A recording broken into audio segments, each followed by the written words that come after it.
에베소서 3장 14절부터 21절까지의 말씀을 제가 대신 봉독해 드리겠습니다. 하나님의 말씀을 들으십시오.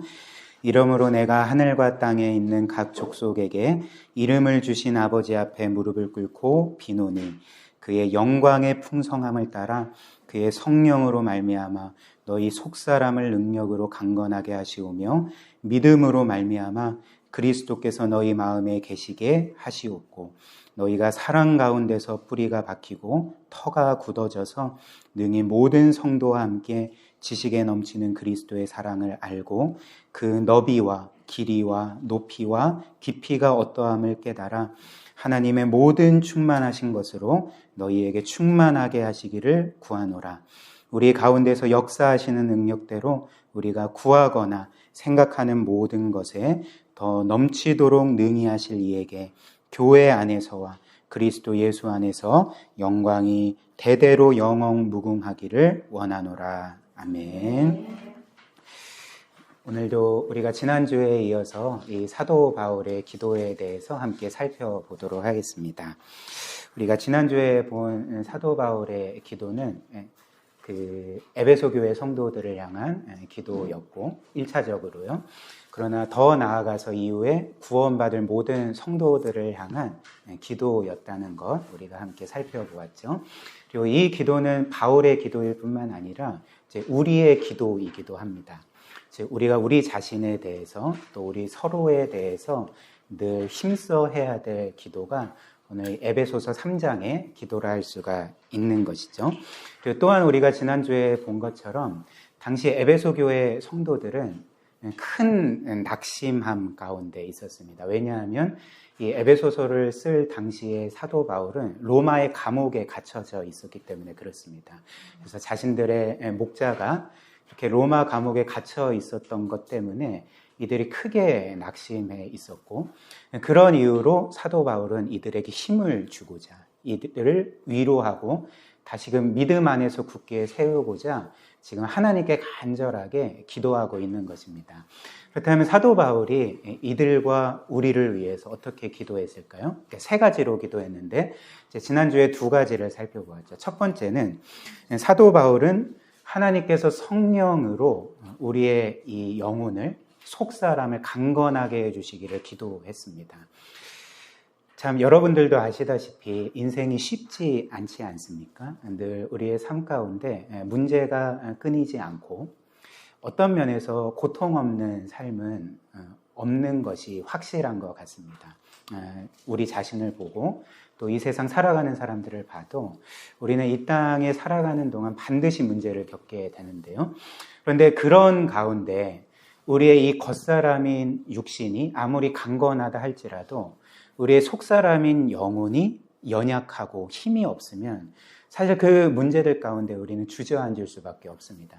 그러나 우리의 겉사람인 육신이 연약할지라도 우리의 속사람인 영혼이 강건하다면 그리고 영적으로 하나님과의 올바른 관계 가운데 있다면 로마서가 우리에게 말하는 것처럼 우리는 그리스도의 사랑으로 그 모든 것들을 이제 넉넉히 이겨낼 수가 있는 거죠.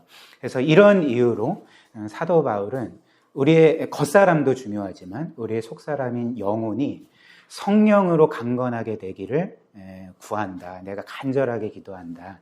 이제 이렇게 기도를 했던 것입니다. 그 다음 두 번째로 바울은 우리의 믿음을 통해서 예수 그리스도께서 우리 마음에 거해 주시기를 간구했죠. 근데 지난주에 살펴본 것처럼 이 기도는 우리 안에 예수 그리스도께서 계시지 않기 때문에 예수께서 우리 안에 계시게 해달라고 기도하는 그 기도가 아니었습니다.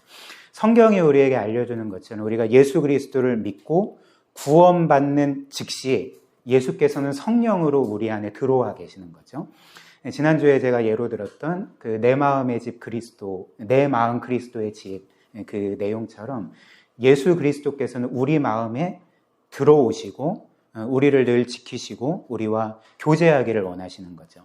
그래서 사도 바울의 이 기도, 우리의 믿음을 통해 예수 그리스도께서 우리 마음에 계시게 해주십시오라는 기도는 없는 예수님이 계시게 해달라는 기도가 아니라 우리 마음에 이미 계신 그리스도를 우리가 실제적으로 경험하게 해달라고. 그 예수님과 교제하고 특별히 우리의 주님이신 예수 그리스도께 우리가 순복하여서 그분의 뜻대로 살게 해달라는 기도가 믿음을 통해 그리스도께서 우리 마음에 계시게 하시옵고라는 기도의 의미였습니다. 그리고 이렇게 할 때 우리는 또한 우리의 삶의 여러 고통과 아픔과 어려움들을 그리스도로 인해서 넉넉하게 이겨낼 수가 있는 거죠. 그리고 오늘 마지막 세 번째 기도의 제목이 무엇입니까? 오늘 말씀처럼 사도 바울은 에베소 교회 성도들과 우리를 위해서 그리스도의 그 지식에 넘치는 사랑을 우리로 하여금 깨닫게 해주시기를 기도하고 있습니다. 그래서 그 18절 말씀 보십시오. 이렇게 말하죠. 능히 모든 성도와 함께 지식에 넘치는 그리스도의 사랑을 알게 해주십시오라고 사도 바울이 기도합니다. 근데 지금 이 그리스도의 사랑을 사도 바울은 지식에 넘치는 사랑이다라고 이렇게 표현하고 있습니다. 근데 그 신약 헬라어 성경을 보면 이것이 약간 좀 다릅니다. 우리 개역개정은 지식에 넘치는이라고 되어 있는데 이 단어의 헬라어 단어는 원래 지식을 초월하는 이라는 말입니다. 그러니까 지식을 초월하는 그리스도의 사랑을 너희로 하여금 깨닫게 해주시기를 원한다. 이렇게 기도하는 거죠. 그렇다면 그 그리스도의 사랑이 우리의 지식을 초월한다는 것은 무슨 의미일까? 지금 사도 바울은 이렇게 기도를 하고 있는 것입니다. 하나님, 이 에베소 교회 성도들과 이후에 구원받을 모든 성도들이 그리스도의 사랑을 알 때 단지 그 사랑을 지식으로만 알기를 원치 않습니다. 지식에 갇힌 그리스도의 사랑만을 알기 원하지 않고 지식을 초월하는 그 놀라운 그리스도의 사랑을 깨닫고 믿고 경험하기를 원합니다. 지금 이렇게 기도하고 있는 것입니다. 그래서 제가 지지난주에 설교 중에 들었던 예화를 기억하실 텐데요.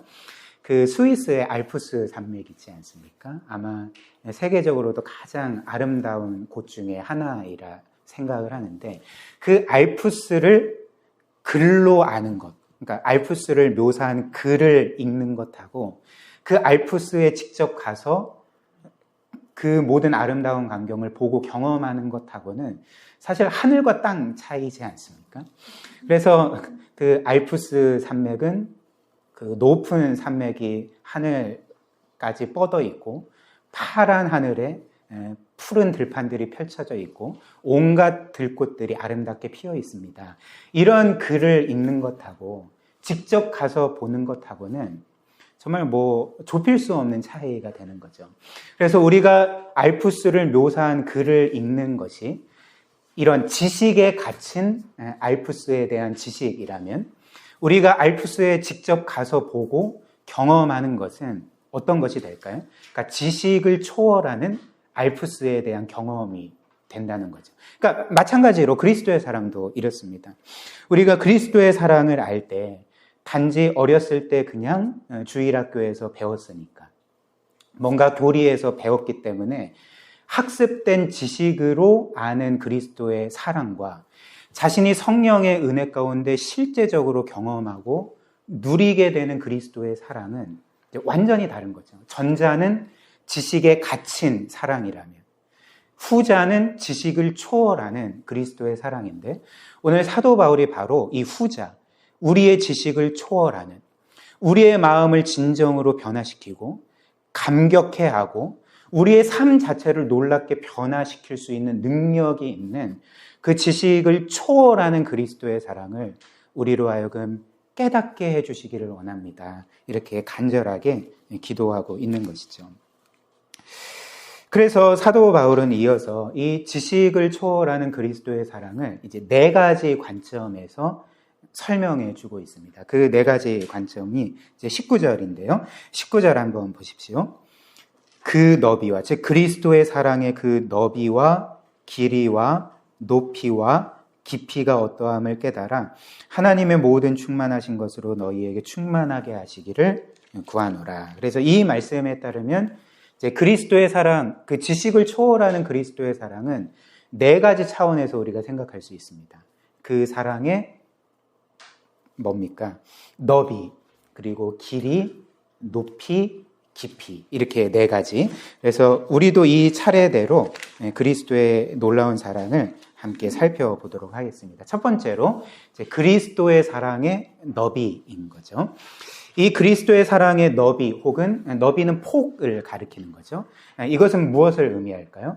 그러니까 그리스도의 사랑의 범위, 즉 어떤 사람들까지 예수 그리스도의 사랑을 받을 수 있는지 그 범위를 우리에게 알려주는 것이 이제 그리스도의 사랑의 너비인 거죠. 그럼 한번 제가 여러분들에게 여쭤보겠습니다. 성경에 따르면 그리스도의 사랑의 이 범위, 어느 사람까지 그리스도의 사랑을 받을 수가 있을까요? 이에 대해서 성경이 뭐라고 말합니까? 그러니까 모든 사람이 그리스도의 사랑을 받을 수 있다. 바꿔 말하면 그리스도의 사랑에는 어떤 제한도 없다라고 우리에게 알려주고 있는 거죠. 그래서 이 세상에서 그리스도의 사랑에서 제외되는 사람이 없고, 그리스도의 사랑을 받지 못할 사람이 없고, 그리스도의 사랑을 받을 수 있는 자격을 갖출 수 없는 사람은 한 사람도 없는 거죠. 그 사람이 정말 믿음으로 원하고 그리스도를 찾는다면 누구든지 그리스도의 사랑을 받아 누릴 수가 있게 된다는 것입니다. 그런데 이것은 사실 어떤 면에서 세상의 사랑과는 좀 다르지 않습니까? 이 세상이 말하는, 또 이 세상에서 사람들이 얻고자 하고 누리고자 하는 사랑에는 늘 제한이 있습니다. 그 범위가 한정적이라는 것이죠. 그래서 이 세상 사람들, 여러분들을 포함해서, 우리 모두를 포함해서 우리는 사실 어떤 사람들을 사랑합니까? 그러니까 사랑받을 만한 어떤 모습이 있는 사람들을 사랑하지 않습니까? 그래서 똑똑하고, 혹은 어떤 능력이 있고, 외모가 잘생기거나 아름답고, 혹은 스펙이 좋고, 지위가 높고, 혹은 나에게 친절하고, 성격이 좋고, 나에게 잘해주는 사람을 사랑하게 되는 거죠. 그렇지 않은 사람을 사랑한다는 것은 사실 이 세상에서는 쉽지 않은 일이라 생각이 됩니다. 근데 이는 이 세상 종교들에서도 마찬가지입니다. 이 세상에 많은 종교들이 있지 않습니까? 근데 공통적으로 이 세상의 종교들은 모든 사람들이 그 종교의 신의 사랑을 받을 수 있다라고 말하지 않습니다. 결코 그렇게 말하지 않습니다. 이 세상 종교들이 사람들에게 너가 신의 사랑을 받기 위해서는 이제 어떤 것을 요구할까요? 그 종교가 원하는 어떤 특정한 삶, 그리고 그 신이 명하는 어떤 명령에 순종하는 삶, 혹은 그 종교에 크게 기여하는 삶을 살아야지 너는 그 신의 사랑을 받을 수 있다. 그렇게 하지 않으면 사실 그 종교의 사랑을 받을 수가 없는 것 아닙니까? 그런데 우리가 믿고 있는 이 참된 종교인 기독교는 어떨까요? 기독교는 말씀드렸듯이 이 사랑에 있어서 어떤 제한도 두지 않습니다. 어떤 한계도 치지 않고 테두리를 치지 않는 거죠. 그러니까 누구든지 그리스도의 사랑을 받을 수가 있는 거죠. 그 사람이 부유하든 가난하든, 지위가 높든 낮든, 훌륭하든 무능하든, 혹은 아름답든 추하든, 그리고 심지어 죄가 많든 적든 그것도 전혀 문제가 되지 않는 것입니다. 주님께서 복음서에서 이런 말씀을 하신 적이 있습니다. 의사가 건강한 자에게는 필요가 없고 아픈 자에게만 필요한 것처럼, 병든 자에게만 필요한 것처럼 인자인 나 예수 그리스도는 이 세상에 의인을 부르러 온 것이 아니라 죄인을 불러 회개시키러 왔다. 그들을 구원하러 왔다라고 말씀을 하셨습니다. 이 말씀이 무슨 말씀일까요? 그러니까 주님은 지금 자신이 이 땅에 오신 목적, 그리고 이 땅에서 존재하는 목적을 밝히신 말씀이 아닙니까? 그래서 쉽게 말씀을 드리면 주님은 지금 사람들에게 이렇게 말씀을 하신 것입니다. 나의 존재의 목적은 너희다. 내가 이 땅에 온 것은 이 세상에서 가장 비난받고 가장 무시당하고 정죄당하는 너희 죄인들을 위해서 온 것이고 나는 너희들을 위해서 존재한다라고 그 자신의 존재의 목적을 선언하신 거라 할 수가 있는 거죠. 그래서 이런 말씀에 따르면 한 사람이 예수님께 나아갈 수 있는 유일한 자격 조건, 그것을 우리가 깨닫게 되지 않습니까? 우리가 예수님께 나아갈 수 있는 유일한 자격 조건이 무엇일까요? 우리의 의로움일까요? 훌륭함일까요? 그렇지 않고 우리의 죄가 우리의 유일한 자격 조건이라는 것입니다. 죄인이라면 누구든지 예수님께 나아갈 수 있고, 죄가 있다면 누구든지 예수님께 은혜를 구할 수 있고, 구원을 받을 수 있고, 그분의 사랑을 받을 수가 있는 거죠. 그래서 심지어 이 세상에 우리가 생각할 수 있는 최악의 죄악이라 할지라도, 죄인이라 할지라도 그 사람조차도 예수님의 사랑에서 배제되지 않고 그 놀라운 사랑을 얼마든지 받고 구원받고 하나님의 자녀가 된다는 것이 바로 오늘 성경이 우리에게 말하는 이제 그리스도의 사랑의 너비가 되는 거죠.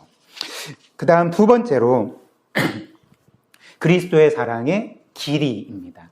그리스도의 사랑의 길이는 무엇일까요? 그러니까 이 길이라는 것은 예수 그리스도께서 우리를 사랑하실 때 어느 때까지 사랑하시는지 그 기간, 그 때, 그것을 의미하는 것이 바로 이제 그리스도의 사랑의 이 길이라고 할 수가 있는 거죠.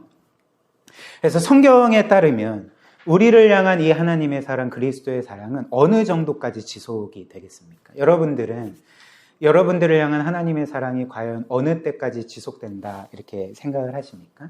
그러니까 성경의 답은 이제 세 글자죠. 영원히. 맞아요. 영원히. 영원히 우리를 향한 하나님의 사랑과 그리스도의 사랑은 지속된다. 이것이 그리스도의 사랑의 이제 길이라 할 수가 있는 것이죠.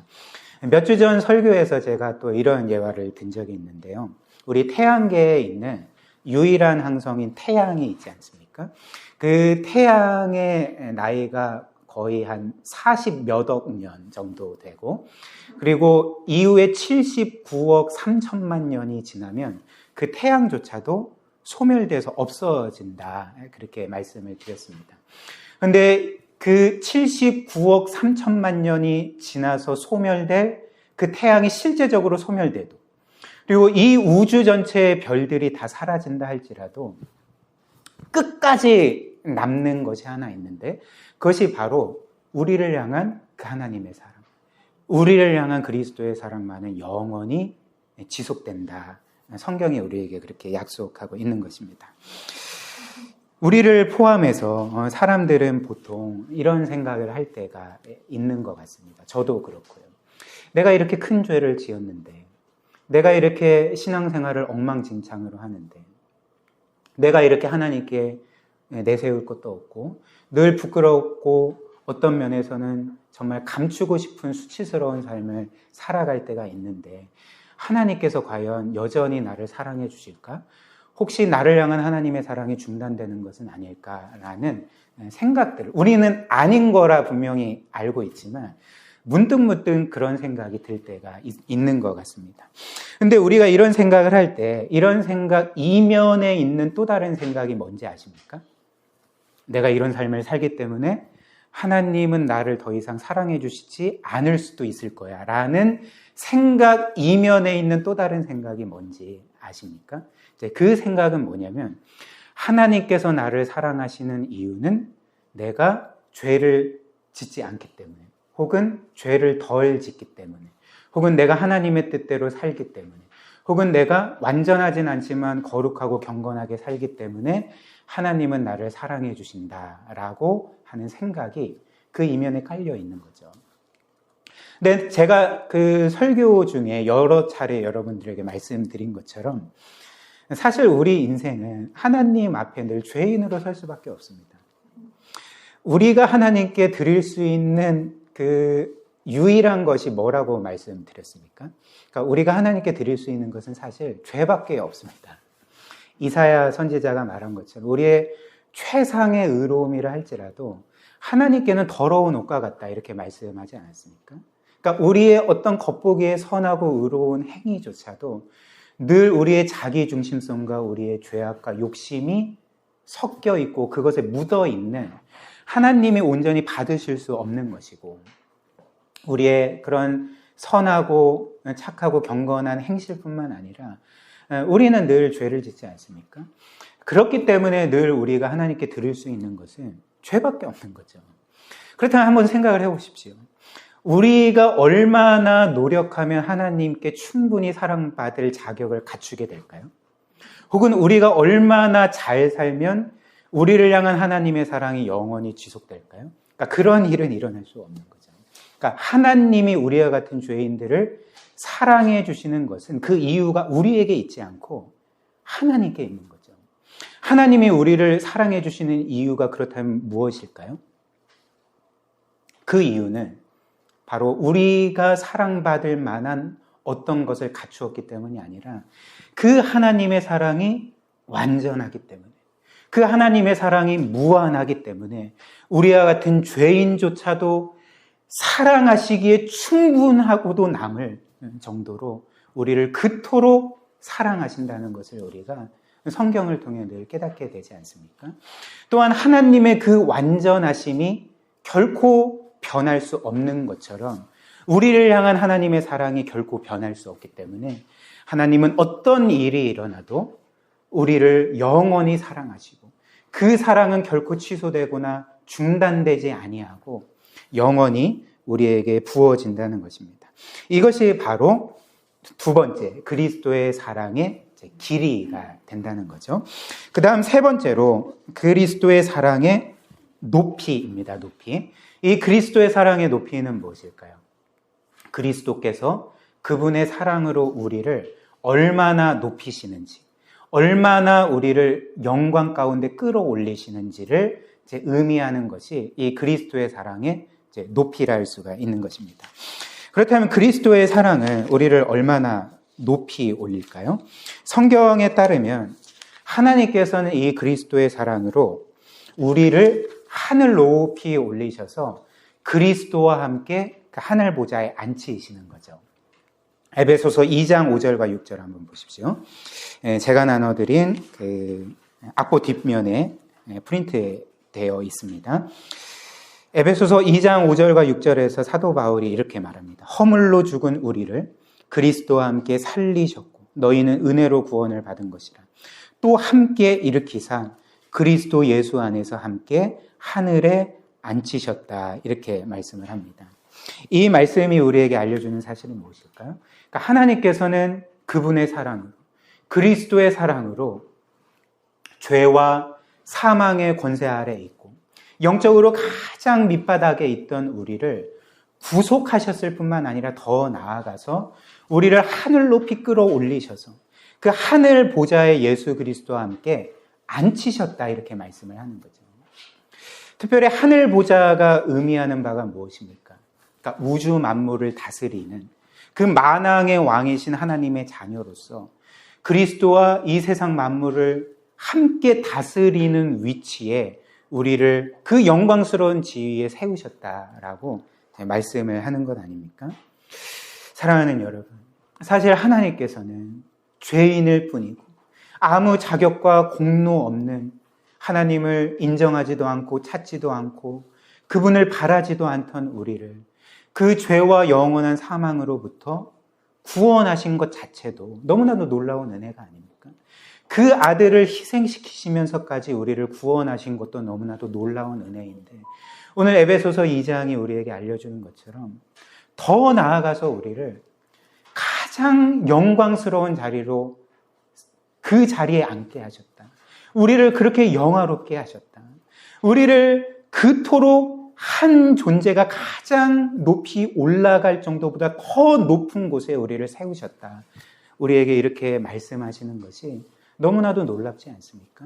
우리는 그런 존재가 아닌데, 그런 은혜를 받을 만한 사람들이 아닌데 하나님께서는 구원의 은혜뿐만 아니라 우리를 그리스도와 함께 하늘 보좌에 앉히신 것입니다. 이것이 바로 그리스도의 사랑의 높이인 것이죠. 그리고 마지막으로 그리스도의 사랑의 깊이입니다. 이 그리스도의 사랑의 깊이는 그리스도께서 우리를 사랑하실 때에 그분께서 얼마나 자기 자신을 낮추셨는지, 우리를 위해서 얼마나 그분 자신이 정말 깊은 나락으로 떨어지셨는지를 알려주는 것이 이제 그리스도의 사랑의 깊이라 할 수가 있는 거죠.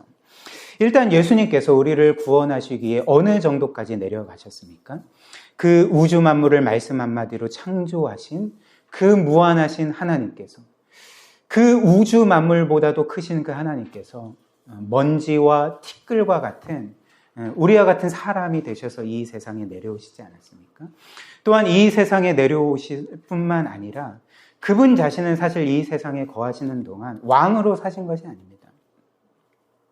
사람들 위에 군림하며 그들의 섬김을 받으며 사신 그런 삶을 사신 것이 아닌 거죠. 예수 그리스도께서 이 세상에 사신 그 삶의 특징이 무엇입니까? 자신을 무한히 낮추셔서 사람이 되셨을 뿐만 아니라 거기에서 더 자신을 더 낮추셔서 모든 사람들의 종으로서 그들을 섬기시고 그들에게 사랑을 베푸시고 늘 그들을 진리의 말씀으로 가르치시고 그들을 선하게 인도하신 것이 그분의 삶이 아닙니까? 또한 그분은 그분 자신을 낮추셔서 사람들을 종으로서 섬기셨음에도 불구하고 사람들이 예수 그리스도를 어떻게 대했을까요? 그분을 무시하는 사람들도 있었고 그분을 대적하는 사람들도 있었고 그분은 늘 사람들에게 조롱과 모욕을 당하셔야 됐고 어떤 폭력을 당하셔야 됐고 마지막에는 발가벗기신 채 십자가에 못 박혀 죽임 당하심으로써 그 생명의 주께서 죽음을 상징하는 무덤에 들어가시지 않았습니까? 이토록 그 예수께서 우리를 사랑하신 그 이유 하나만으로 자신을 무한히 낮추시고 가장 깊은 나락으로 스스로 떨어지셨던 것이죠. 그 이유가 무엇이었습니까? 바로 죄로 인해서 영원히 죽게 될 우리를 사망에서 생명으로 끌어올리시기 위해서 가장 큰 수치 가운데 있던 우리를 가장 높은 영광으로 높이시기 위해서 그리고 하나님을 대적하는 원수였던 우리를 하나님의 영광스러운 자녀로 높이시기 위해서 그분 자신이 자신을 가장 낮추시며 그 깊은 나락으로 떨어지셨던 것입니다. 이것이 바로 오늘 성경이 우리에게 알려주는 그리스도의 사랑의 깊이라는 것이죠. 그래서 우리가 이런 지식을 초월하는 그리스도의 사랑의 너비와 길이와 또 높이와 깊이를 깨닫게 될 때 성경은 우리의 삶에 놀라운 변화가 일어난다라고 말씀을 합니다. 그것이 무엇일까요? 우리는 이 그리스도의 지식을 초월하는 사랑을 경험함으로써 하나님의 충만하심으로 충만해진다는 거죠. 19절 말씀 다시 한번 보십시오. 이렇게 말하죠. 그리스도의 사랑의 너비와 길이와 높이와 깊이가 어떠함을 깨달아 하나님의 모든 충만하신 것으로 너희에게 충만하게 하시기를 구하노라 라고 이제 말씀을 합니다. 그 사랑을 깨닫게 될 때 우리는 하나님의 모든 충만하심으로 충만하게 된다라고 분명히 약속하고 있는 거죠. 여기에서 하나님의 모든 충만하심이 의미하는 바는 이게 정확히 이 의미를 우리가 파악할 수 없지만 그러나 문자적으로 우리가 이 말의 의미를 추론할 때 아마도 하나님의 모든 것을 가리켜서 하나님의 모든 충만하심이라고 부른 거라 우리가 이렇게 생각할 수 있습니다. 그런데 그래서 이것을 보여주는 그 말씀이 골로새서 1장 19절인데요. 골로새서 1장 19절 말씀을 보면 이런 말씀이 있습니다. 성부 하나님께서는 그분의 모든 충만으로 예수 안에 거하게 하시고 이런 말씀이 있거든요. 즉, 그 성부 하나님은 자신의 모든 충만하심으로 성자인 예수 안에 거하신다는 거죠. 무슨 말이냐면 성자 예수님도 성부와 동일한 하나님이시기 때문에 성부의 그 완전한 신성, 성부의 그 모든 것들이 성자 안에도 하나님이신 그분 안에도 온전히 충만히 거한다. 그렇기 때문에 예수 그리스도도 성부와 동일한 하나님이시다. 이런 그 사실을 우리에게 알려주는 말씀인 거죠. 그래서 이런 이유로 하나님의 모든 충만하심은 이제 그분의 전부가 된다는 것입니다. 그분이 가진 전부와 그분의 존재의 모든 것을 가리켜서 이 하나님의 모든 충만하심인데, 근데 에베소서 말씀이 우리에게 알려주는 사실이 무엇일까요? 우리가 이 그리스도의 사랑의 너비와 길이와 높이와 깊이를 경험하게 될 때, 깨닫게 될 때 놀랍게도 하나님의 모든 충만하심이 우리 가운데 거하셔서 우리의 존재 자체와 영혼을 채운다, 이렇게 말하는 거죠. 이 말씀이 우리에게 알려주는 중요한 사실 한 가지가 있습니다. 그것이 무엇일까요? 그러니까 우리의 존재 자체는, 우리의 영혼 자체는 하나님의 모든 충만하심으로 채워질 정도로 너무나도 위대한 존재임을, 너무나도 큰 존재임을, 영광스러운 존재임을 우리가 이 말씀을 통해 추론하여 깨달을 수가 있는 거죠. 한번 생각을 해보십시오. 우리의 영혼이 우주보다도 더 크신 하나님으로 채워진다는 것 자체가 하나님께서 우리 존재와 영혼을 창조하실 때 그만큼 영광스러운 존재로, 그만큼 위대한 존재로 창조하셨다는 증거가 되는 것 아닙니까? 그리고 이것은 또 바꿔 말하면 어떤 사실을 깨닫게 될까요?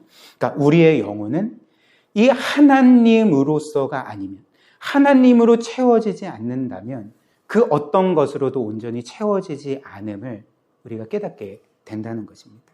즉 하나님이 아니면 우리의 영혼의 이 근원적인 공허함, 우리가 늘 겪는 영혼의 갈급함을 결코 해결할 수 없고 이 모든 문제들이 채워질 수가 없게 된다는 거죠. 이에 대해서 과거 세기의 영국의 영문학자이자 또 변증가이자 신학자였던 C.S. 루이스가 이제 이런 말을 했습니다. 그의 말을 패러프레이즈하면 그가 이런 이야기를 한 적이 있거든요. 그러니까 우리가 배고픔을 느낀다는 것은 우리의 배고픔을 채울 수 있는 무언가가 존재한다는 것을 의미할 것입니다. 그러니까 음식이 존재한다는 것을 의미할 것입니다. 또 우리가 목마르다는 것은 우리의 목마름을 해결하고 갈증을 채울 수 있는 그 물과 음료가 존재한다는 것을 의미할 것입니다. 그렇다면 우리의 영혼이 갈증을 느끼고 공허함을 느끼고 어떤 갈급함을 느끼는 것은 우리의 영혼을 가득 채울 수 있는 그 무언가가 존재한다는 것을 의미할 것입니다. 라고 말한 적이 있습니다. 그렇다면 C.S. 루이스가 말하는 우리의 영혼을 채우는, 우리가 늘 겪는 뭔가 모르는 인생의 공허함, 뭔가 모르는 인생의 갈급함, 그 갈증을 채울 수 있는 그 무엇이 무엇일까요? 그러니까 오늘 성경이 말하는 하나님인 거죠. 하나님만이 우리의 이 영혼의 갈증과 공허함과 배고픔과 갈급함을 그분의 충만하심으로만 채울 수 있고, 하나님이 아니라면 이런 우리의 갈급함을 그 어떤 것도 채울 수 없다는 것입니다. 이런 이유로 우리를 포함해서 이 세상 모든 사람들은 각자 다른 삶을 살아가고 다른 일을 하지만, 그러나 이 세상 사람들이 공통적으로 늘 애쓰는 삶이 무엇일까요? 애써서 도달하고자 하는 바가 무엇일까요? 그러니까 뭔가 모르는 자신의 마음과 심령과 영혼의 공허함을 어떻게든지 채우고 싶다. 이 갈증이 해결되었으면 좋겠다. 이 갈급함들이 어떤 것으로 완전하게 채워졌으면 좋겠다라는 그런 마음으로 살아가지 않습니까? 그래서 어떤 사람들은 많은 물질로서 자신의 이런 갈급함을 채우려고 하고, 또 어떤 사람은 이 세상에서 이룰 수 있는 성취와 성공으로 자신의 이런 근원적인 갈급함을 채우려고 합니다. 또 어떤 사람은 쾌락을 통해서 이 갈급함을 채우려고 하고, 또 어떤 사람들은 사람들로부터 받는 어떤 따뜻한 사랑과 인정과 갈채를 통해서 자신의 이런 근원적인 공허함을 채우려고 하지 않습니까? 그러나 우리도 그렇고 이 세상 사람들을 보면 그런 모든 시도들이 과연 온전히 성공하게 됩니까? 여러분들은 주변에 영혼의 이런 근원적인 갈급함과 공허함이 완전히 해결돼서 정말 티 하나 없는 완전한 행복을 누리는 사람들을 보신 적이 있습니까? 그러니까 이럴 수가 없는 거죠. 오직 하나님만, 그리고 오늘 말씀이 우리에게 알려주는 이 지식을 초월하는 그리스도의 사랑의 너비와 길이와 높이와 깊이를 우리가 깨닫고 경험하게 될 때, 즉 하나님께서 죄인과 같은 우리를, 죄인일 뿐인 우리를 지극히 사랑하셔서 그 무한히 사랑하시는 외아들을 우리를 위해 아낌없이 내어주시고, 그 아들께서는 우리와 같은 죄인을 위해 그렇게 하실 아무런 이유가 없는데도 불구하고 이 땅에 내려오셔서 고난당하시고 죽임당하시고 또 죽음의 상징인 무덤까지 내려가심으로써 그런 수치와 모욕과 고통을 당할 이유가 전혀 없는데도 불구하고 우리를 그처럼 끝까지 사랑하신 사랑을 우리가 깨닫게 될 때, 우리는 이 세상 어떤 것으로도 우리를 채울 수 없는 놀라운 그 충만함을 경험하게 된다는 것을 오늘 이 에베소서 말씀이 우리에게 알려주는 것 아닙니까? 사랑하는 여러분, 오늘 이 말씀이 우리에게 정말 이 놀라운 그리스도의 사랑을 경험하게 하는 하나님의 귀한 말씀이 되기를 원합니다. 우리의 삶 가운데 이 세상 어떤 것도 우리를 채울 수 없을 때 늘 그리스도만을 바라보고 이미 우리에게 베풀어 주시고 앞으로 영원히 베풀어 주실 이 놀라운 사랑을 늘 기억하며 그 그리스도와 함께 교제하며 늘 하나님의 충만하심을 삶 가운데 누리는 그런 복된 삶 살아가시기를 주님의 이름으로 축복합니다.